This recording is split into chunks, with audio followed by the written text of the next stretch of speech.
చూడండి, మనకి లాస్ట్ 10-15 డేస్లో వాన ఎక్కువ వచ్చేసి ఇలాగ టమాటా ప్లాంట్స్ అన్నీ ఎల్లోగా అయిపోయాయి.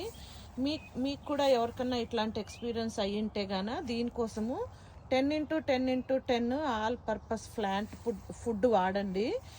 ప్లాంట్ ఫుడ్ ఉంటుంది కదా, అది వాడితే దీన్ని తగ్గియచ్చండి. ఇలా ఎందుకు అవుతుందంటే మాయిశ్చర్, తడి అనేది ఎక్కువ అవుతే చెట్టుకి ఈ విధంగా అవుతాయి అన్నమాట. మనకి వానలు పడ్డాయి కాబట్టి ఈ రీజను. ఇంకా వేరే రీజన్స్తో కూడా అవుతుంటాయి కదా, ఏదన్నా డెఫిషియన్సీ వచ్చి అట్లాగా, అప్పుడు కూడా మనము ఆ ప్లాంట్ ఫుడ్ వాడచ్చండి. వాడితే ఇది ఈ ఎల్లోనెస్ అంతా పోతుందన్నమాట. ప్లాంట్లు అనేటివి హెల్దీగా పెరుగుతాయి. అదే కాకుండా ఎనీ ఆర్గానిక్ ఫర్టిలైజర్ కూడా వాడచ్చండి. వాడితే కూడా బాగా పనిచేస్తుంది అనమాట. హెల్దీగా పెరుగుతాయి, ఆ ఎల్లోనిష్ అంతా పోయి. లేకపోతే మీరు ఆ ఎల్లో ఆకులు కూడా కింద సైడే కదండి అన్నీ కట్ చేసేస్తే కూడా ఇంకా బాగా హెల్దీగా పెరుగుతుందన్నమాట.